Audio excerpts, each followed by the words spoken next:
We're excited to have a personal friend of mine and the guy who pioneered the idea of putting the consumer at the center of the healthcare equation. A little bit about Mike. He was a CEO for Humana from 2000 until his retirement in 2012. He was the CEO and chairman of the board. Give him a warm welcome, Mike McCallister.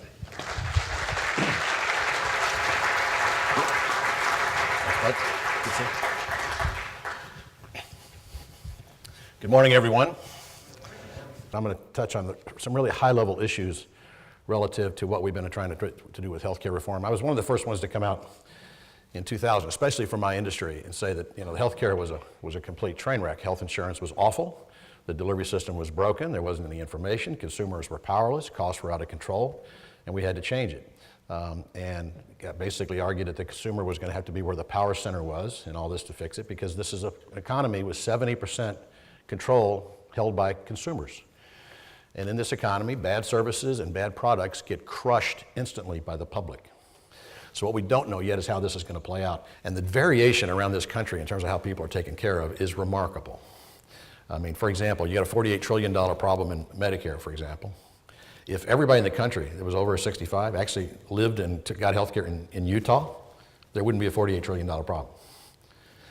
If they all were living in South Florida, the whole government would be broke in about 24 hours.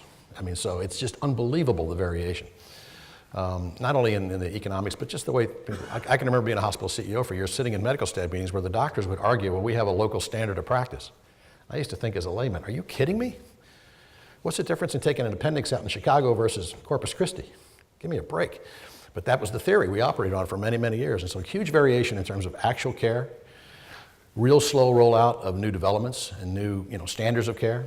Used to take about 10 years. I think it's a little shorter now. And then capacity can drive volume for a number of reasons. This is the slide that should scare everyone. Basically, this is a geographic chart going from white all the way over to dark red. And as it goes darker red, it basically shows the percentage of people in these states that have a BMI over 30. Now, BMI is not a perfect measure, but it's a really, really strong indicator, because if you're us and you look at the data, and we have the ability to actually compare ages and body mass indexes against medical spending and this sort of thing on huge databases, you'll find that people with a body mass over 30 spend a huge percentage of the total dollars. And people with a body mass index under 25 spend almost no money in healthcare. So there is a direct correlation here. And basically it says that within a single generation, because the top left map is 1990, the bottom one is 2010, so you go left, right, down. Look what's happened in this country. So you can reform the healthcare model all you want, you can reform health insurance, you can do all these sort of things, but if we don't get at this, none of it's going to matter, because we're going to be overwhelmed. This will be one of the major metrics that's going to drive what's going to happen to us in the future. This one's quite scary.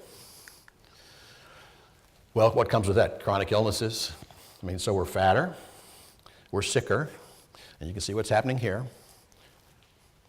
50% of middle-aged adults, 69% of the elderly have one or more chronic conditions. We're one of the biggest Medicare players. We've had an opportunity to look at seniors for a very long time.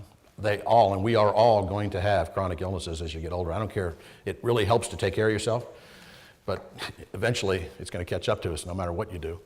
And here's the data that would tell you that.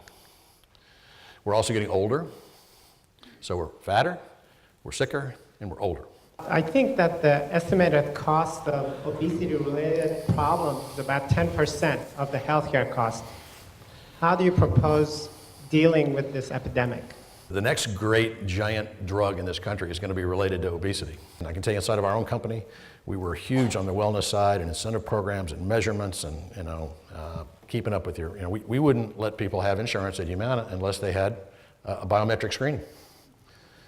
And some people thought that was a huge incursion into their privacy, and how dare you do this, and isn't this awful? But at the end of the day, it's amazing how many people have no clue what their blood pressure is and all these other things until there's somebody forces them to sit in a chair and get it checked. And it's like, whoa, it's remarkable what happens. So, employers can push this agenda, so there's a chance there for a little bit of momentum, I think, at some point. The biggest difference between healthcare costs in Europe and the U.S. is the price of services. Price, period, nothing else. Well, Mike, thanks for a great morning. Well, appreciate it very much. Good seeing you all. Appreciate the Thank you. information. Well, it was well worth driving from downtown to this. Mr. McCallister, I think, was an excellent speaker, very engaging as also as entertaining. And his background both in the hospital side with Humana, the insurance side with Humana, and Humana having in some of the states physicians that are owned by Humana, shows that he has all three aspects of healthcare nailed down.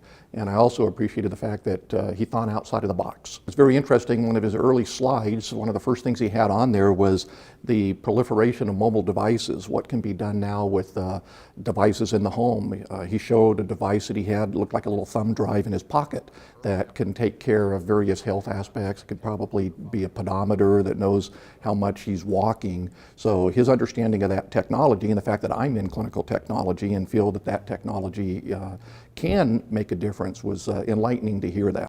I was most actually fascinated by the historical perspective of the changes that we're seeing now and how they compare to changes back in the 70s and 80s. And I actually was kind of fascinated by that piece, because that's something I hadn't thought about before, how these kind of changes, how we've kind of gone through these same kind of issues in the past.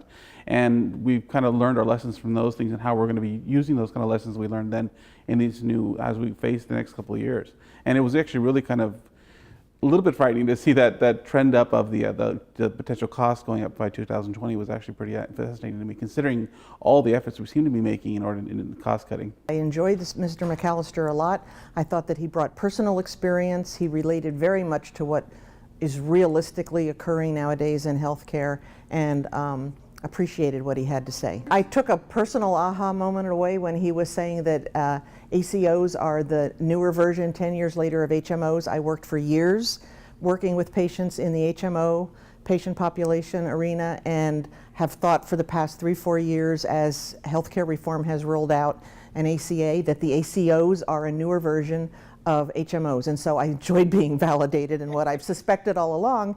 I also thought it was very interesting how he made that comparison and added that now, years later, with increased ability for connectivity between all providers and service areas, that maybe the things that HMOs struggled with in the past would be addressed by that. It was so refreshing to hear somebody so successful and knowledgeable that is supporting us needing to change our behaviors, and so that we can move towards prevention and wellness, so that we can keep our people well and not just have them come to the hospitals to fix them.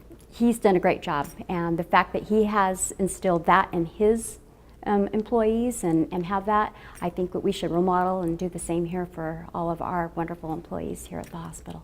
We had more participation this time around having it locally versus off-site, that they're on-site, they could leave their work area and have an immediate access, and then if they needed to get up and take a phone call or something, that worked very, very nicely. Because we do bariatric minimally invasive surgery here for our obese patients, I was very fascinated by the information that he had about obesity, and it's escalating, the BMI and all the comorbidities that go along with obesity in our nation, and how we're going to need to, try to put that at the forefront and, elevate what we're going to do about that. All the information I see about bariatrics and obesity, I had not seen that particular slide. It spoke 1,000 words.